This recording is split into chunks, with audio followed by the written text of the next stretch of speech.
नमस्कार। जय श्री राम। जय श्री राम।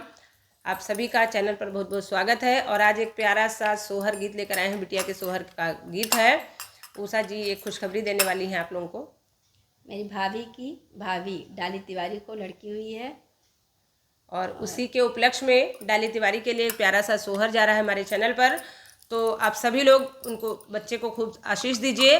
और डाली तिवारी जब भी इस गीत को सुने तो मिठाई का डिब्बा घर भिजवा दे। हमारी ये सिफारिश है, बाकी आपकी मर्जी। सुनिए इस प्यारे से गीत को। कवन करामनी की हन हो की बेटिया जन्म